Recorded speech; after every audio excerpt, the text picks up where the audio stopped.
Momento de muita agonia. Jesus sabia que dali ele iria para o Getsemane, ali ele seria preso e dali ele iria para a cruz. Saber que a gente vai morrer, todo mundo que está aqui sabe. O difícil é saber a hora, o jeito, o sofrimento e mais, o porquê, e carregando o que carregava. Como Cordeiro de Deus, o pecado de todos. Jesus, diz o texto, sua e chora, e suor e lágrimas se misturam com o sangue da agonia nesse momento. Os discípulos, a princípio, parecem que não estão entendendo bem o que está acontecendo, mas no decorrer da narrativa, nós percebemos que eles percebem que alguma coisa muito difícil os envolve. Esses momentos, eles acontecem na vida da gente. Obviamente não como Cristo. Cristo foi o único, ele foi para a cruz. Nós não somos Cristo. Mas esses momentos revelam para nós muita coisa. Aquela hora que você vai passar por aquilo que você não queria passar de jeito nenhum, mas você fez de tudo. Você esperneou, você esganiçou, mas não tem jeito, você vai ter que encarar. Aquilo que você disse, eu nunca vou aceitar passar por isso, está acontecendo exatamente com você, e você vai fazer o quê? Você vai ter que passar. Risco de vida, aperto, as opiniões também, a voz das pessoas ao redor. Esses momentos críticos mostram muito para nós quem nós somos. Quando Jesus diz, Simão, Simão, Simão, Simão, deixa eu te falar um negócio. O diabo, peneirou, estava ali, escolhendo, é esse aqui, Se na narrativa anterior nós vimos o relato de que Satanás entrou em Judas, agora nós estamos vendo Jesus dizendo, e Ele está escolhendo você. Mas quando você se fortalecer, quando você se converter, nessa tradução, quando você voltar para mim, você fortaleça os seus irmãos. E Pedro diz, imagina Jesus, eu vou contigo daqui para a vida, para a morte, para onde for. Na hora da mesa, onde tem pão e tem cálice, passa o azeite para mim. Na hora da festa, Jesus, estou com você na morte. Passa a batata. Essa hora aqui, no dia do batismo, o coral cantando. Eu te adoro, Senhor. Nós cantamos uma música aqui que a gente não devia cantar nunca na igreja. Te louvarei, não importam as circunstâncias. A gente só canta isso aqui dentro.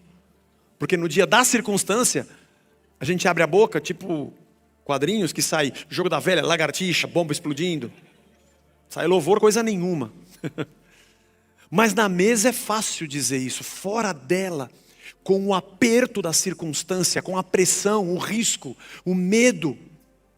Quando Pedro disse para Simão, antes que o galo cante, você vai me negar 3 vezes. Eu não acho que Jesus fez isso para que os discípulos dissessem, nossa, ele é um profeta, ele é adivinho, olha, ele é um vidente, que poder. Não foi demonstração disso. Ou não foi para dizer, Pedro, você não pode deixar isso acontecer, porque afinal de contas aconteceu. Talvez ele tenha dito isso para que Pedro se lembrasse de que ele é gente, de que ele vai falhar. E acho que esses momentos extremos, às vezes, extraem de nós o pior de nós que existe dentro de nós. Esses momentos de crise fazem com que salte para fora de nós tudo que nós nem imaginávamos que éramos. Eu estava dizendo aqui de manhã que eu aconselho pessoas e geralmente quando alguém vai falar com o pastor é que está na última das últimas do negócio, já está feio. E eu encontro as pessoas mais do jeito que elas são. Porque no meio do aperto e da pressão, salta para fora delas algumas coisas que normalmente não acontecem ou não aconteceram em outras circunstâncias da vida. Nós estamos vivendo um momento muito, muito peculiar com esse texto nos dias de hoje no mundo todo, não só na nossa cidade ou no nosso país. Parece que as pessoas estão olhando para a circunstância e estão pensando assim, vai ruir tudo. E elas estão num estado de nervos e de tá pulando para fora delas elas que ninguém imaginava. No nosso ambiente de fé, está saltando para fora das pessoas que se dizem do Evangelho, coisas que a gente diz, nossa, mas onde você leu isso no Evangelho? A pergunta desse trecho é quem sou eu e quem é você? No meio da pressão, não aqui no louvor.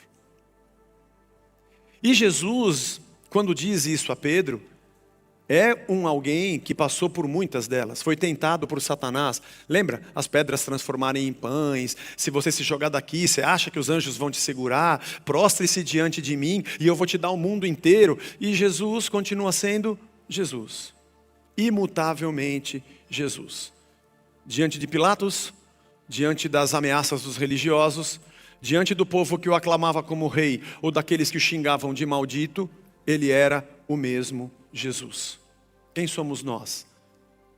Como nos comportamos quando o povo aplaude e como nos comportamos quando o povo nos xinga? Como nos comportamos quando o dinheiro chega e como nos comportamos quando o dinheiro vai? Como nós nos sentimos quando os seguidores se multiplicam ou quando nos cancelam? Às vezes o porquê nos cancelam já diz muito sobre nós, ou não. Quem somos nós? E eu gosto de fazer essa pergunta, ainda mais hoje que a igreja está cheia. O que você veio fazer aqui? O que você está fazendo aqui? O que te leva a Jesus? Quando você diz que segue a Cristo, o que você está querendo dizer com isso? Quando você diz, como Pedro, eu vou contigo para a vida e para a morte, o que você está querendo dizer com eu? O que você está querendo dizer com vou? A quem você está dizendo quando você diz contigo? E que lugar você imagina quando você diz vida e morte? O que significam essas palavras? Porque repeti-las é uma coisa muito fácil.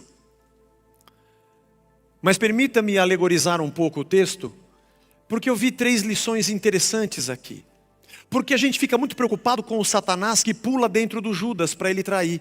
Mas a gente não se preocupa muito com o Satanás que está nos peneirando todo dia.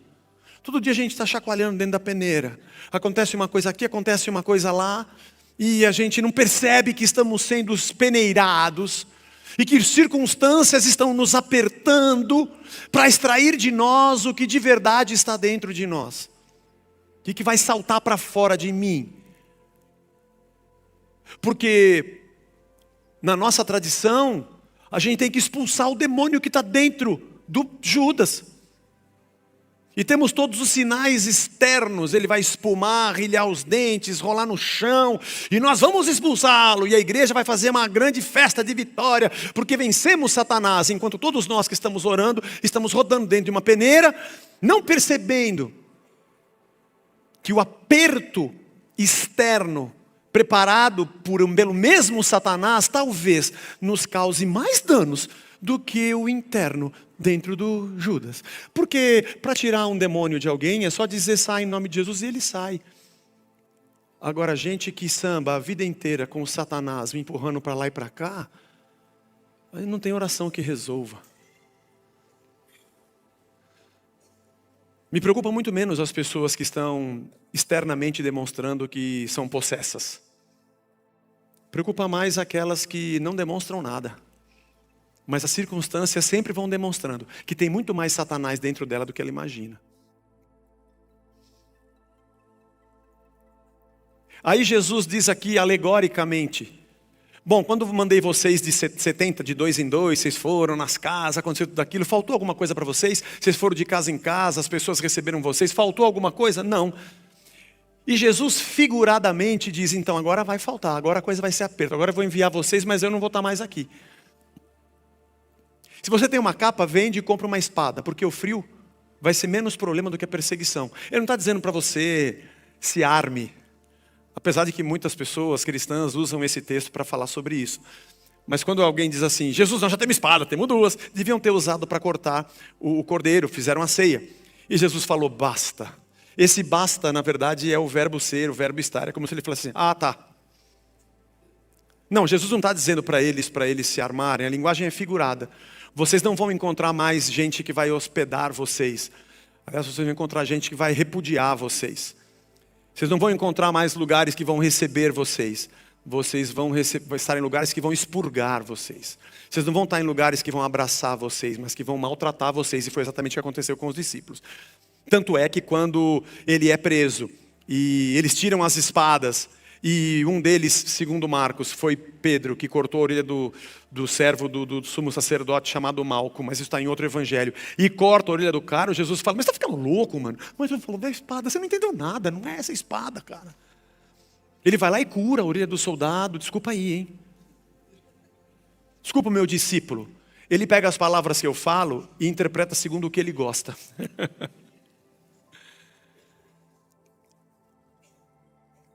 O que salta para fora de nós no momento de maior tensão? Que marido aparece na sua casa quando está sem grana? Ou que esposa aparece na sua casa? Que filho? Que pai? Quando a sociedade te aperta, quando as pessoas requerem de você uma posição, quando as pessoas dizem que você tem que ser ou não, quando o risco está diante de você, o quanto de Jesus salta para fora de nós. E nesse momento de ser peneirado, será que eu sou mesmo um escolhido de Deus? Ou eu sou alguém que Satanás conseguiu escolher direitinho? Bom, a verdade, eu estou aqui alegorizando esse texto. Eu vejo aqui 3 coisas interessantes no meio desse aperto e dessa agonia. De um Jesus que disse, Pai, se o Senhor quiser, o Senhor pode me livrar e passar de mim esse cálice, mas seja feita a tua vontade. Não tem nenhum problema quando a gente vai até Deus e diz, Senhor, se o Senhor pudesse me livrar dessa, oh meu Deus, me livra dessa. Isso a gente faz muito. Essa primeira parte da oração a gente faz muito, aliás é a que a gente mais faz, talvez seja a única que a gente faça. A segunda parte que diz, mas, se é da sua vontade que eu passe, está tudo tranquilo, essa a gente não gosta, porque pode ser que a gente vá dar munição para Deus, colocar a gente em lugares que a gente não quer. Mas não adianta, querendo ou não querendo, irmão. Eu só posso falar para você a verdade. Se você não passou por situações assim, vai passar. Bem-vindo à vida. Mas a primeira tentativa a gente olha para a negação de Pedro e fala, Pedro negou Jesus. Tá, mas a negação não está só no momento em que ele está no pátio. A negação está quando ele diz, eu tenho espada. Quando eu digo eu tenho espada, talvez seja a minha primeira negação. Porque nós somos loucos para resolver a coisa com a nossa força. Nós queremos já dar um jeito. Porque eu sei como é que eu resolvo. Quer ver eu resolver isso aqui agora? Você quer ver eu resolver isso aqui agora? E aí salta para fora Se alguém falar assim, mas Satanás, ele fala, eu nem pulei para dentro, hein? Eu não vou nem assinar esse boletim de ocorrência. Eu só peneirei um pouco, dei um aperto, aí, obrigado, hein? Nem precisa gastar tempo com você. O Judas teve que pular dentro do Judas para ele fazer aquilo. Você não, só dar uma apertadinha, você já... Já pensou por esse lado? Nós queremos dar um jeito, nós não aguentamos. A gente vive num mundo em que tudo tem que ser do jeito que eu quero, a hora que eu quero, da maneira que eu quero, da cor que eu quero. O mundo foi feito para mim. Eu sou o centro do mundo. E eu entro numa loucura. Eu viro um demônio. E puxo não só a espada física, mas todas as minhas armas para arrebentar com quem tiver na minha frente e fazer do jeito que eu quero. Aliás, é muito interessante, eu gosto de pensar nisso. Eu vou dando uma retada em tudo que está ao meu redor, para que tudo mude do jeito que eu quero. E eu expulso todo mundo que pensa diferente do que eu penso. E aí quando eu me encontro sozinho, eu caio numa depressão porque fui rejeitado. A gente é louco. Negar a Jesus começa quando você puxa a espada. E ele fala, basta, não é nada disso. Irmãos, eu falo isso para você porque eu também tenho a mesma tentação. A mesma vontade de resolver as coisas com as minhas próprias mãos, na minha velocidade. Esse negócio de orar e esperar as coisas de Deus não é uma coisa legal. Tem o tempo dele, as coisas da vontade dele. Sabe aquela coisa assim, eu queria que você orasse por mim, Zé, para que acontecesse isso, isso e aquilo. Eu não tenho esse poder. Eu posso orar por você, para que Deus te fortaleça, venha o que vier. Agora, eu dizer para Deus o que você quer que aconteça, aí eu transformaria você em Deus e ele em servo. Aí eu e Deus iríamos orar para você fazer o que a gente quer. Nós não percebemos a loucura da nossa fé, que às vezes até a nossa fé nega a Deus. Porque nós inventamos um ritualismo religioso que eu digo que eu vou dobrar a Deus à minha vontade, isso também é uma violência. É uma violência eu achar que religiosamente, espiritualmente, seja lá a linguagem que você queira usar, eu vou conseguir dizer para Deus o que Ele tem que fazer para mim. Eu estou negando o senhorio dele. Veja, eu não estou dizendo sobre sua prudência, sobre o cuidado com a sua vida, sobre a responsabilidade que você tem na gestão das suas coisas, mas cuidado, vai até a página 2. Porque no fim das contas, a gente não consegue mudar aquilo que vem adiante. A gente é passageiro aqui. E Pedro puxa a espada. Mas a espada não é a única maneira que tem para se negar.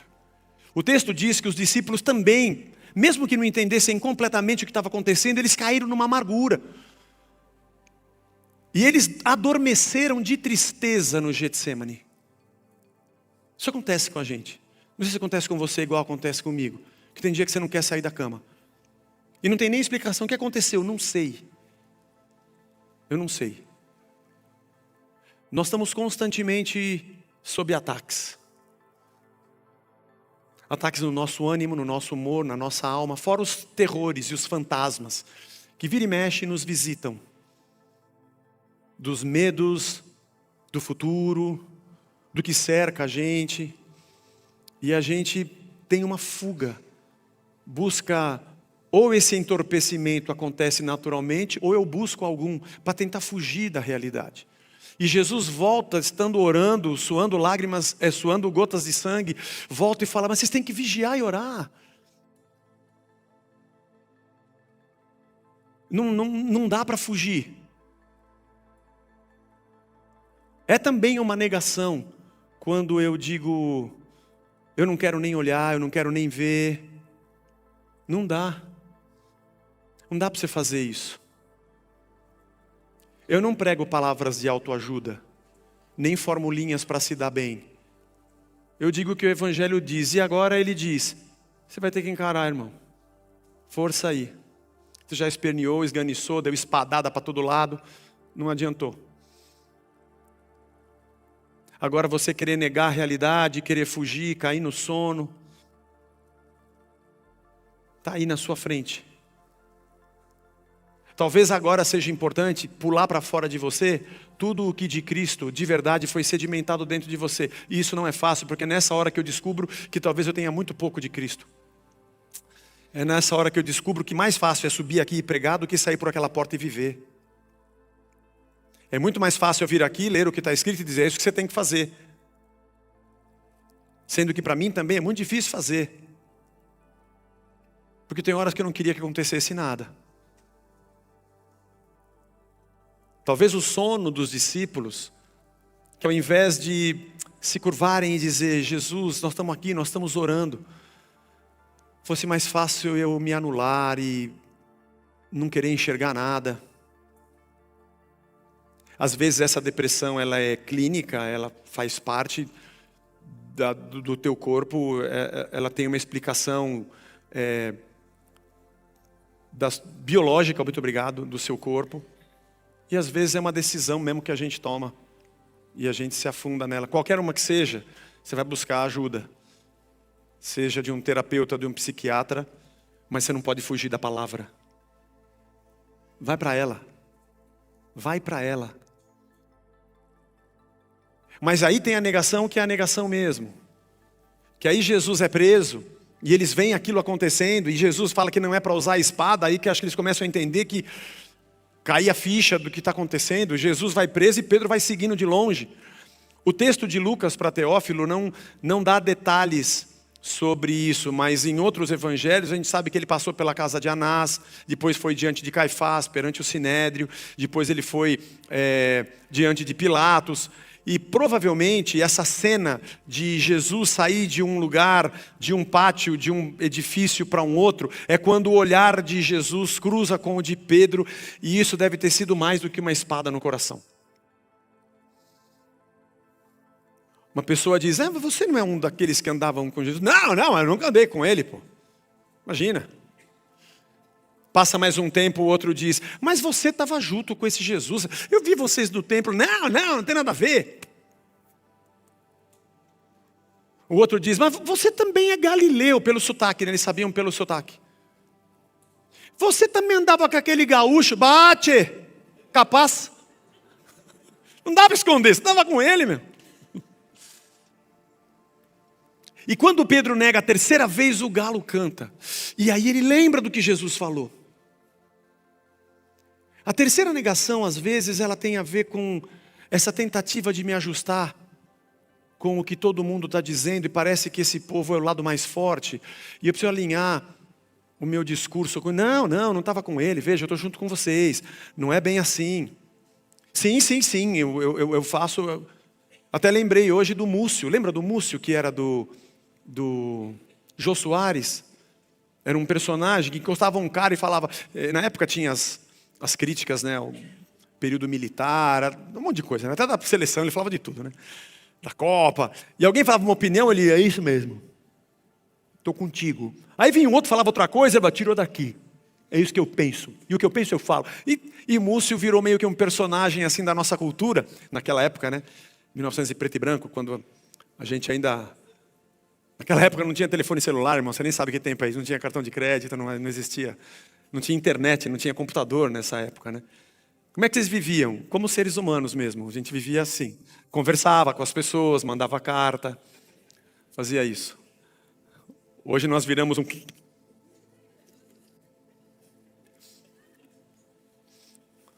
Eu sou livre. Eu quero pensar do jeito... Eu tenho minhas próprias opiniões. Eu sei que você tem. Percebi. E o Pedro deu mais ou menos uma de Múcio. Essa aqui é uma negação, não é só uma negação. Porque ele não disse para Jesus, eu não creio em ti. Pedro nunca disse isso. Aliás, a vida de Pedro, até a sua morte, que também foi crucificado, não está na história bíblica, mas está na história, na tradição, foi crucificado também. Ele foi perseguido também, o Pedro. Não, ele não negou Jesus, ele sempre foi um discípulo de Cristo. Naquele momento... Ele teve um jeito de falar, sabe como é que é? Um somebody love, que nós também temos, para nos adequarmos à corrente de discussão que está aqui, ou de pensamento. Eu quero sempre estar bem, porque eu tenho que fugir do perigo. Para fugir do perigo, ou eu puxo a minha espada, ou eu tento me enganar e me alienar de tudo, ou eu tento sair conversando, negando. O que eu quero é estar bem. Alguma vez que vocês saíram, faltou alguma coisa para vocês? Não. Então continuem me seguindo. Não faça o que você faz porque tem gente dizendo, ou porque você está sendo envolvido. Evangelho, reino de Deus. O Pedro negou e aí o galo cantou. E aí Jesus passa e o olhar de Pedro cruza com Jesus e ele sai e chora amargamente. Veja, tudo isso que eu estou dizendo a você, essa cena que Lucas descreve para Teófilo, talvez ele estivesse dizendo, olha Teófilo, eu queria te falar uma coisa importante. O caos quer nos engolir. Dá uma olhada nessa cena. As situações extremas vão tirar da gente o pior que nós podemos ser. A gente precisa de vigiar e orar, para não entrar em tentação. É isso que a gente tem que fazer. Vigie. Perceba o movimento das trevas. O interessante é que Jesus não disse para Pedro, Pedro, se você se arrepender e voltar para mim, fortalece seus irmãos. Ele diz quando isso acontecer. Eu sei que isso vai acontecer. Eu sei, você é meu, eu sei. A hora que você entender tudo isso, você ajuda os seus irmãos. E a história de Atos nos conta que Pedro foi uma pessoa fundamental no nascimento da igreja em Jerusalém. Não busque suas soluções. O Teófilo, não é a espada, não vai adiantar, nem o teu abatimento e o teu sono, nem a negação para se ajustar. Não, nenhuma dessas. Serenidade e fé. Nada nos faltou até aqui, nada vai faltar. Tranquilo, quédate tranquilo, hermano. Tudo certo. Não se preocupe. Isso precisa saltar para fora de nós. Isso precisa saltar para fora de nós. Teve alguma vez, em alguma adversidade na sua vida, que Deus te abandonou? A situação que você está passando hoje não tem historicamente na tua jornada com Jesus um eco de outras tantas que você disse, agora ferrou tudo. E Ele sempre esteve com você? Como é que você, no meio dessa peneira, está se colocando como escolhido? Como é que você sente que as circunstâncias estão trabalhando dentro de você? O que está saltando para fora de você? É normal, tem dia que dá uma vontade de puxar a espada e sair cortando o pescoço de todo mundo. Dá mesmo. E tem dia também, que outro dia, agora eu consertei meu carro, mas bateram no meu carro, irmão, era um tiozinho.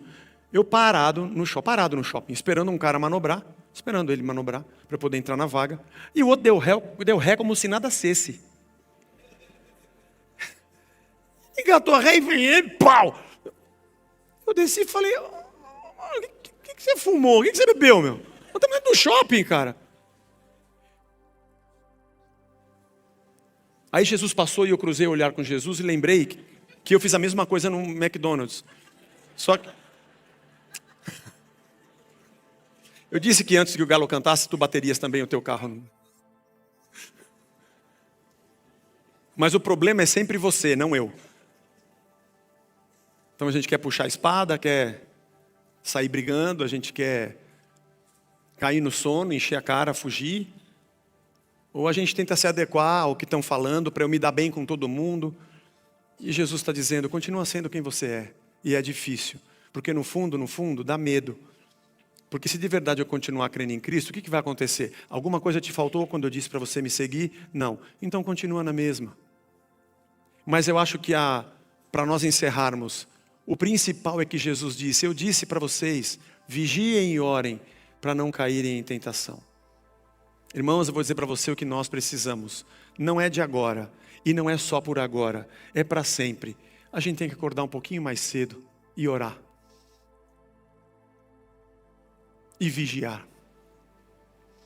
E ler o Evangelho. E depois que a gente fizer isso, a gente ora mais um pouco. E vigia mais um pouco. E vai para o Evangelho. E a paz de Deus, que excede todo o entendimento, vai guardar o nosso coração e os nossos pensamentos. Porque nem sempre as coisas vão acontecer do jeito que a gente acha que tem que acontecer. E elas não vão ser amigáveis. Quando Jesus diz, você vai ter que trocar a tua capa pela tua espada, é porque o frio vai ser menos importante do que o perigo. O frio vai te preocupar menos, a gripe vai te preocupar menos do que o que vai vir sobre você. Aliás, ele já tinha dito que no mundo vocês vão ter aflições. O legal é que Jesus não poupa nada. Ele não engana a gente. Mas ele fala, mas eu estou com vocês até a consumação dos séculos. Eu estou com vocês, meu. Eu estou com vocês. Faltou alguma coisa antes? Não. Então segue. Para que de repente a gente não corra o risco de quando nós estivermos no meio de gente que está desesperada, falando qual é a solução para a minha vida, eu não dê para ela uma espada, nem um litro de cachaça, e nem um discursozinho bonito para se encaixar. Para que quando perguntarem qual a solução, eu não dê para ela um taco de beisebol, eu não dê para ela um baseadão, e não dê para ela apenas um pensamento corrente que possa acomodá-la do lado mais forte. Eu possa dar para ela o reino, e possa dizer, sim, as coisas estão assim. Mas essa é a grande tentação. A grande tentação é eu dar um jeito do meu jeito. Essa é a grande tentação. Vocês têm que orar e vigiar, porque vocês vão ser tentados a dar um jeito. Como é que a gente faz para isso não acontecer? Façam o que eu faço. Eu falo para Deus, se puder me livra desse cálice. Quando Jesus é Pedro, João diz que ele a orelha do soldado é cortada, não está nessa narrativa. Jesus fala, olha, se eu quisesse eu oraria agora e viria milhares de anjos para me servir, não é vocês que vão me defender. Não é isso. Ou quando ele estava na cruz, porque se você é o Filho de Deus, por que você não desce daí e se salva? Sim, ele poderia fazer isso. Os cravos iam pular, ele saía flutuando, ele poderia acabar e mandar fogo da boca dele para acabar com tudo. O interessante é que ele era o único de verdade que pisou nessa terra com essa carcaça chamada corpo, que poderia dar um jeito do jeito que ele queria. Porque ele era o Filho de Deus, que acalma tempestades, que anda sobre as águas, que ressuscita mortos e faz o que quiser a hora que quiser, multiplica pães. Mas nessa hora ele preferiu retrair, e enrola o paraquedas, guarda. Eu não vou dar meu jeito. Eu vim para fazer a vontade do Pai e não a minha. Irmãos, é muito difícil dizer isso para você, mas a gente está na vontade do Pai. Descansa. Relaxa. Vamos andar com o Senhor. Sem espada, sem o sono, sem o discurso. Simplesmente dizendo, o que eu posso, eu posso. O que eu devo, eu devo. O que é prudente, eu faço. Mas o joystick do controle de Deus e das pessoas, eu não quero. E Deus está cuidando da gente.